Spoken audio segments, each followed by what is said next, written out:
Hello everyone. Welcome to a brief lecture on the Toulmin model. The Toulmin model is a model for analyzing arguments or thinking about how arguments are built. It's a great tool not only for thinking carefully about arguments that you're reading or even visuals that you're looking at, but also about building your own argument. Once you understand the fundamental pieces of an argument, it's much easier to build a strong argument yourself. During this lecture, we'll talk about the parts of the Toulmin model, but we'll also be using Chapter 3, Polarization, from Cass Sunstein's book, #Republic, as an example of how to think about each part of the Toulmin model. So the Toulmin model gives us 6 parts of argument. The first 3 are in every single argument you look at. The claim, support, and warrant are really essential to what it means to create an argument. The second 3 are not going to be in every argument. Sometimes if you have a more complex argument, you'll see them there, but other times you might not. And that's backing, rebuttal, and qualifier. So in the next slides, we'll look at each of these pieces of the Toulmin model and use Cass Sunstein's polarization as a way to illustrate how these pieces occur in that particular argument. So the first part of the Toulmin model, and the most important part of any argument really, is your claim.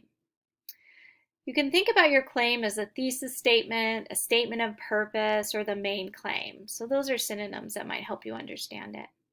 The claim can be implicit or explicit. Implicit means that you might not find a specific quote in the text you're looking at that really sums up that main claim.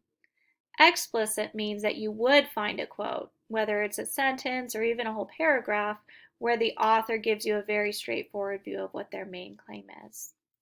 You'll want to remember that each argument only has one main claim. All the other claims you find might be considered subclaims, which we'll talk about in a minute. And in order to find the main claim, just try to finish this sentence. The author wants me to believe that. After you've read a text, if you can sum up what that main argument is, that's going to lead you to the main claim. So for example, in polarization, we can think about Sunstein's main claim as the following. When individuals are grouped with like-minded others online, their views tend to become more extreme, leading to polarization. So his claim in the chapter is implicit. So he doesn't really have a specific quote where he introduces that entire argument. Instead, he's sort of building on it throughout, piece by piece.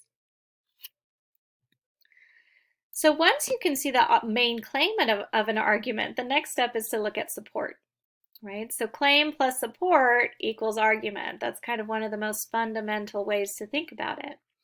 So support can be divided into 2 categories. There's subclaims and there's specific support.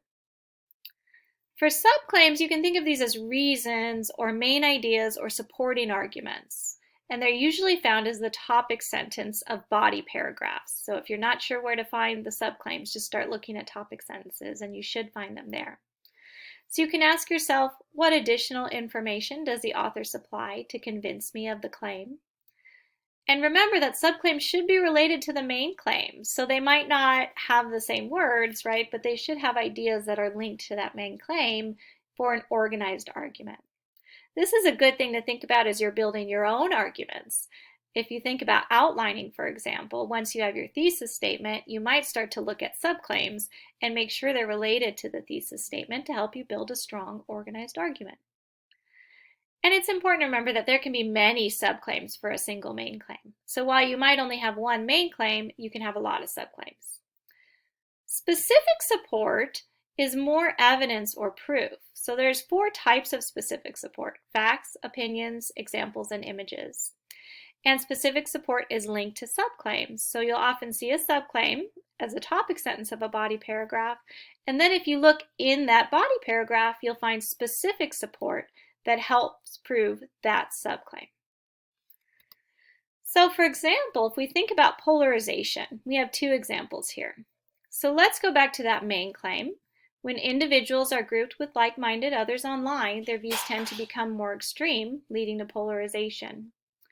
So one subclaim on page 68, which is a topic sentence, the term group polarization refers to something simple. After deliberation, people are likely to move toward a more extreme point in the direction to which the group's members were originally inclined.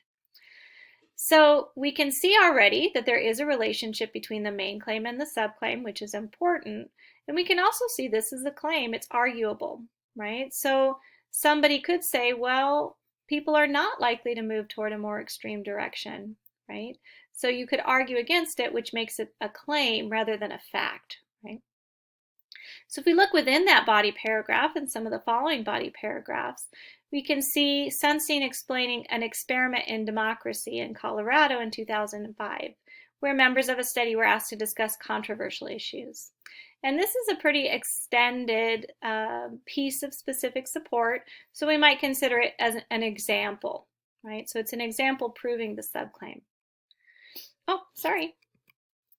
If we go back to subclaim 2, we can think about another version of this. So subclaim 2, which is on page 74, says, it is only as people gain confidence that they become more extreme in their beliefs. So again, right, we can see a connection right away between the subclaim and the main claim. And again, this is an arguable claim, right? So we could say, well, people who are not confident might have extreme beliefs, right? Or people can also be confident and not necessarily have extreme beliefs. So these are things someone could disagree with. And his specific support is later in that paragraph. So agreement from others tends to increase confidence, and for this reason, like-minded people, having deliberated with one another, become more convinced they are right and hence more extreme. So this might be an example of an opinion type of specific support.